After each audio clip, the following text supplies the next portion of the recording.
So I had this video that I watched the other day, and it was like an episode of some kind of documentary I stumbled across on TV. I don't normally watch daytime TV or evening TV for that matter, because I just think a lot of the content on there is just mind numbing.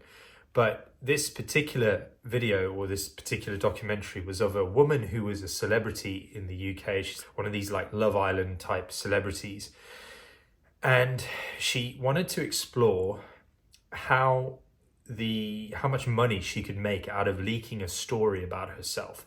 So she's got several 100,000 followers on Instagram or TikTok or whatever it is, and she found a guy with a little bit more followers than her, who was in the same ballpark as a sort of Z-list celebrity who'd been on one of these shows, reality TV shows, made it famous or whatever.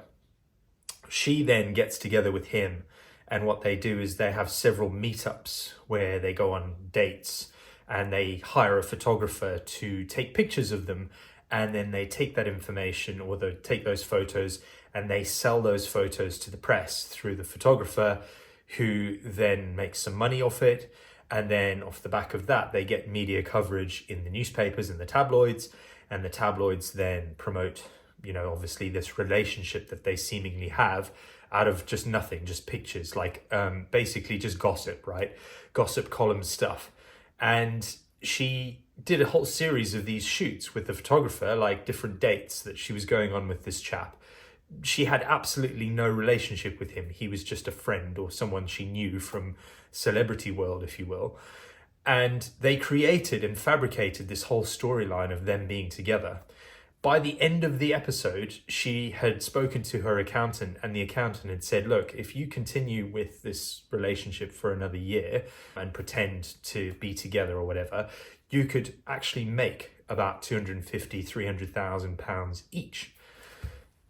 So when you're thinking about the industries that exist on the world, like Instagram and, the industries that exist in that platform, whether it's following makeup tutorials or channels, or maybe you're interested in health and well-being, or maybe you're interested in celebrities and, all that kind of thing. You've got to really ask yourself the question, like, how real is this? How much integrity does this person have that's talking to me, that's telling me this information?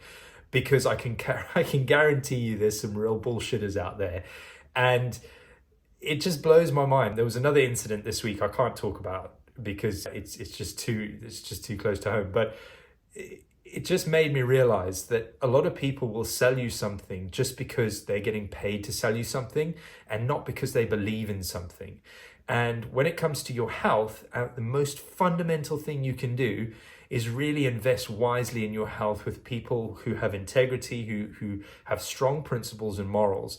And I always use this acronym whenever I'm assessing information, whether it's online, whether I'm reading an article, whether I'm watching a video or a TV show, or if I'm listening to someone of authority give me information about something that I think is important. So if it's about my health, I always look at the value of what the person is saying, the origin of where they came from and who they are, like what's their background, what are the limitations in what they're saying, what kind of things are they saying that might be limited in some capacity, what is it about their origin story that might limit them in their capacity of understanding what they're giving you in terms of information.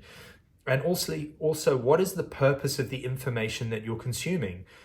Don't just sit there and take all this information in and then just go, right, okay, someone told me in a video the other day that, that kale is really bad for you. So I'm not going to eat kale anymore because kale is really bad for you. I'm like, well, okay, cool. How do you know it's bad for you? Like, what did those people know that you don't know about kale that's going to make it bad for you? And how much kale do you have to eat for it to be bad for you? And is kale worse for you than eating chocolate? Because let's be realistic here. If you're eating highly processed chocolate and crap from McDonald's, then it's likely that you're going to have more health concerns than you would if you're eating like nice fresh kale off the shelf. So ask yourself those questions, go through that 4-stage approach. What's the value? What's the origin? What's the limitation? What's the purpose of this person and their content? and just be a little bit more objective in reality, and understand influencers just suck. They really, really suck. This whole influencer culture sucks. It's just people making money for the sake of a job that they have no other skill. They have no other, some of these health coaches that I see online, they're only famous because they look a particular way and they promote a certain ethos that might be a little bit outrageous and creates a little bit of controversy. And now all of a sudden they sell stuff to you to buy their products that have the limited effects that they're talking about. So anyway, that's my kind of rambling rant for today. Have a great day, stay strong, and keep moving.